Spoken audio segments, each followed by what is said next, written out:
하나님이 당신을 사랑하십니다. 하나님이 여러분을 사랑하시고 또 지극한 관심을 가지고 있습니다. 여러분이 하나님의 하늘의 신령한 모든 곳으로 복 주시되 이미 복을 주셨습니다.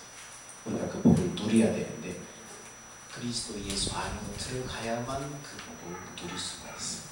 그래서 우리가 자꾸 믿음으로 축복하고 또 생명 안으로 들어가기를 우리가 힘써야 합니다. 미국의 알래스카는 원래는 러시아 땅이었어요. 러시아 땅이었는데 1850년대에 그 제정 러시아는 극심한 이 제정난을 겪었어요. 제정 러시아라는 것은 왕이 그 나라를 이끌어가는 그런 상태를 제정 러시아라고 해요. 그래서 그 극심한 제정난을 맞았는데, 그래서 그 얼음 땅인 그 알래스카가 러시아 땅인데 그 알래스카를 팔기로 결정하고 미국에 제안을 합니다. 당시 영국의 위세가 너무나 대단해서 영국의 위세가 캐나다까지 영향을 미치고 있었기 때문에 영국은 어떻게 하든지 그 알래스카에 대해서 눈독을 들이고 있었어요. 저 알래스카를 눈독을 들이고 있었어요. 러시아의 알래스카를. 그런데 러시아가 그 알래스카 땅을 영국에 팔아버리면은 러시아까지 위험해질 수가 있어요. 영국의 그 야욕이 러시아까지 위험해질 수 있기 때문에 러시아에다는 팔지 못하고 그 당시에 관계가 원만했던 미국에다 팔기로 결정하고 7년간에 걸쳐서 끊임없이 노비를 합니다. 그래도 결국은 당시의 국무장관이었던 미국의 국무장관이었던 윌리엄 스워드는 당신은 별로 필요 없는 그냥 얼음덩어리 땅이었던 그런 땅이지만 곰곰이 생각하면서 미국의 이 장래를 위해서 알래스카를 구입하기에 결정을 합니다. 지금은 볼모없는 땅이고 얼음 땅이지만 나중에 정말로 미국을 위해서 기용할 것 같다고 생각을 해서 그 땅을 구입하기에 이릅니다. 그래서 1867년에 3월 30일에 윌리엄 스워드는 720만 달러, 약 1800년도니까 720만 달러, 큰 돈이죠.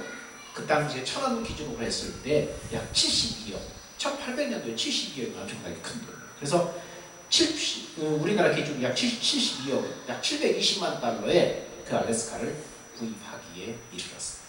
그러자 미국 내에서는 세상에서 가장 큰 냉장고를 산 덜 떨어진 짓을 했다고 계속해서 비난을 하고 공격에 시달렸어요.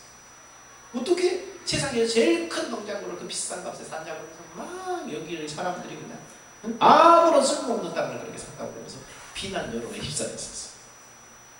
그런데 30년 뒤에 알래스카에서 금광이 발견되면서 그 알래스카가 속한 그 시애틀 그쪽에는 막 금광 붐이 일어나가지고 그 도시가 엄청나게 번창하고 가장 잘 나가는 그런 도시가 돼버렸어요.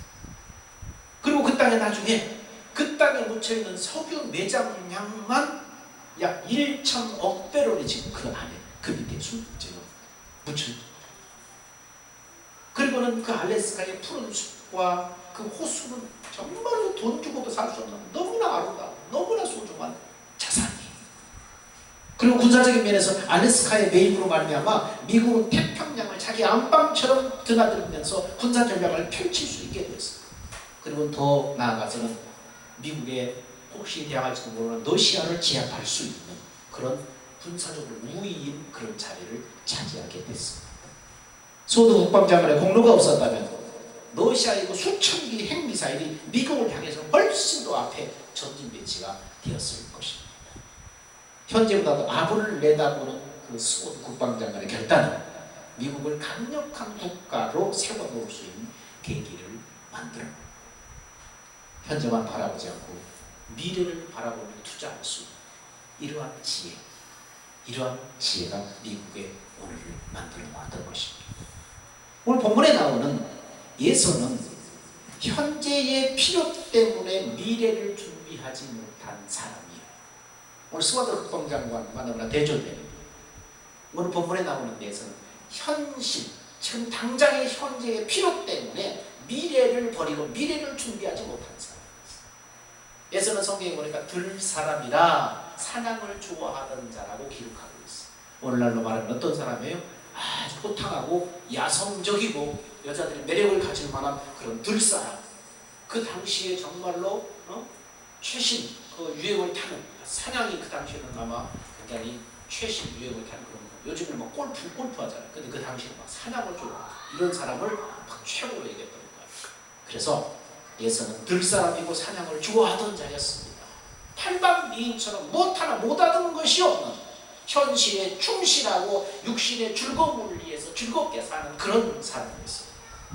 그런데 야곱은 그 동생 쌍둥이 동생 야곱은 뭡니까? 형 예서와는 대조적으로 집에서 조용한 성품, 집에서 조용하게 지내면서 부모와의 좋은 관계 속에서 쌍둥이 형제의 둘째로 태어난 것을 매우 안타깝게 생각하며 집에서 조용하게 지내던 그런 사람이었습니다.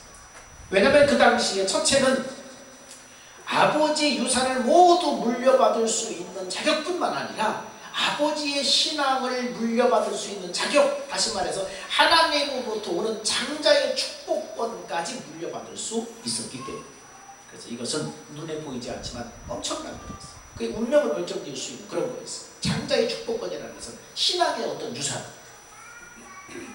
그런데 형이 그렇게 늘 안타까워하고 있었는데 내가 둘째로 태어났다, 첫째로 태어났더라면 정말로 내가 신앙의 유산, 아버지의 축복권, 장자의 축복권까지 받을 수 있었어요. 그래서 늘 마음속에 아쉬운 마음이 가지고 있었는데 형의 그 장자권을 자기 거로 돌릴 수 있는 절호의 기회가 찾아온 거예요.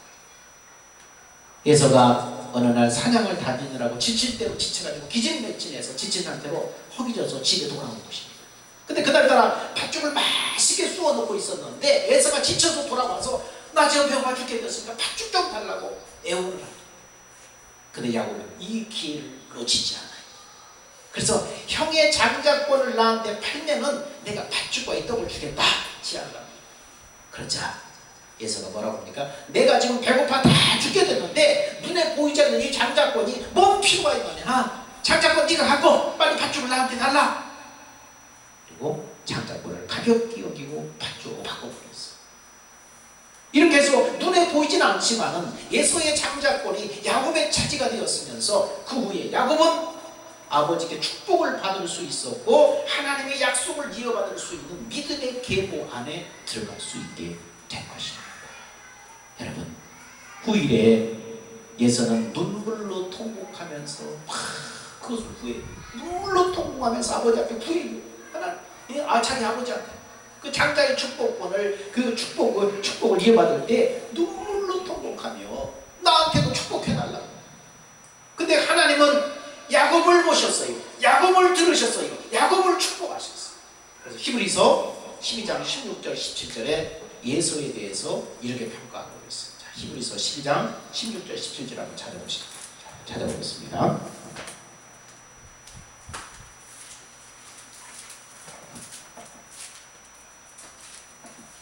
히브리서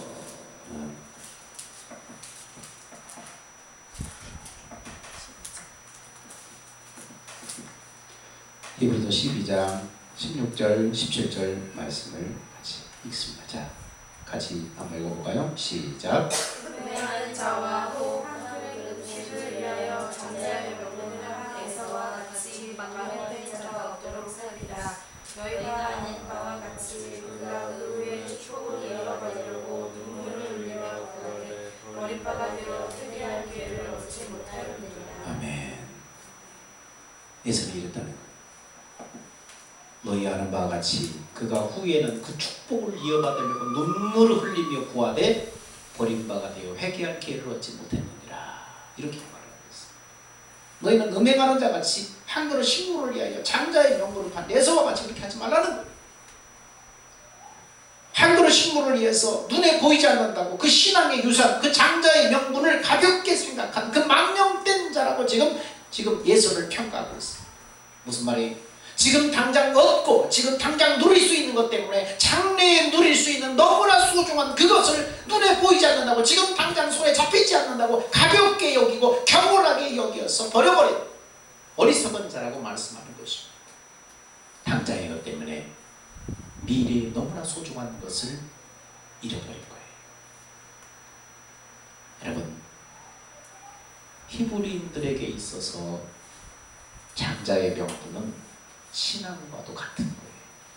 신앙과도 같은 거예요. 이것은 어떤 신앙의 약속, 그 하나님 앞에 그 하나님의 약속에 대한 그런 것과 관계가 있기 때문에 신앙과도 같은 거예요. 장자의 명분. 하나님과 관계 있는 거예요. 하나님의 약속과 영광을 얻고 누릴 수 있는 그 언약과 관계 있는 거예요. 장자의 명분.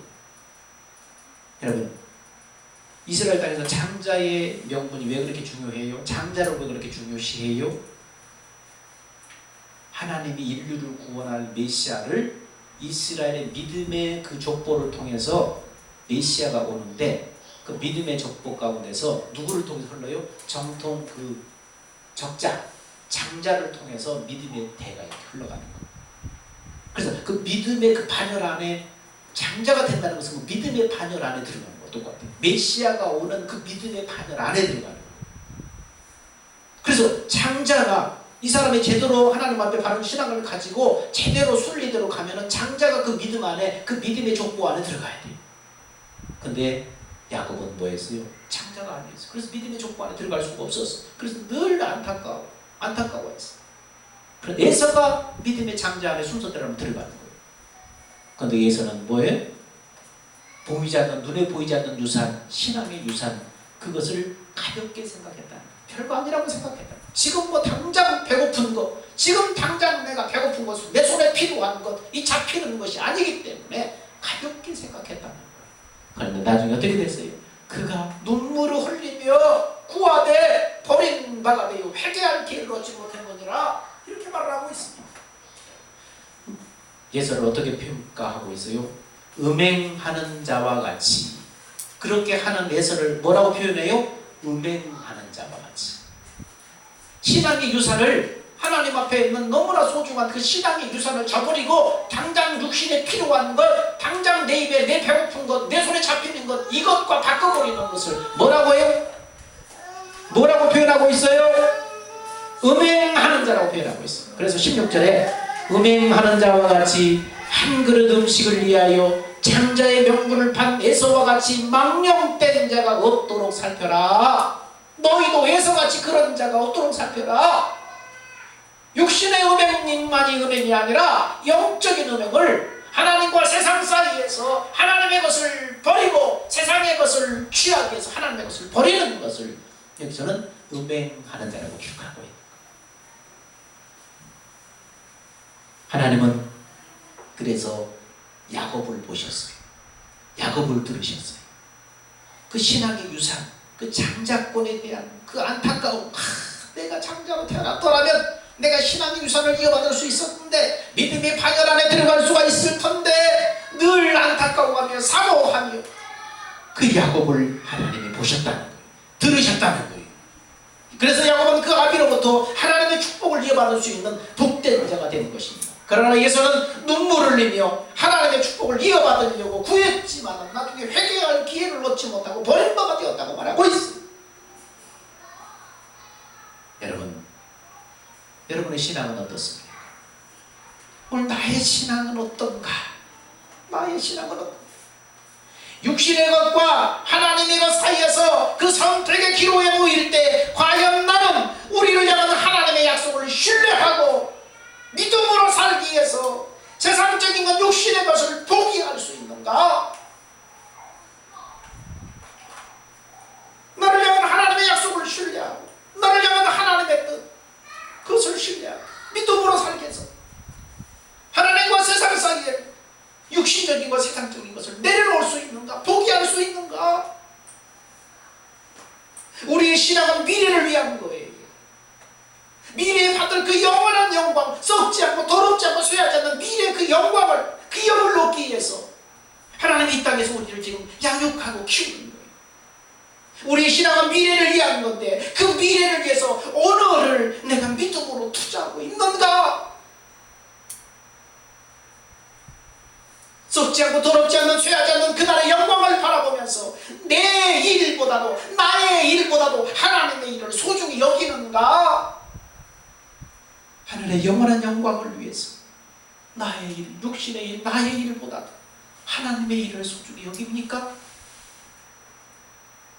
이런 신앙의 유산을 성공시키기 위해서 자신에게는 인색하지만 하나님께 부요한 자로 살고 있는가? 우리 자신을 돌아봐요. 나는 에서와 같은 자인가? 나는 야곱과 같은 자인가?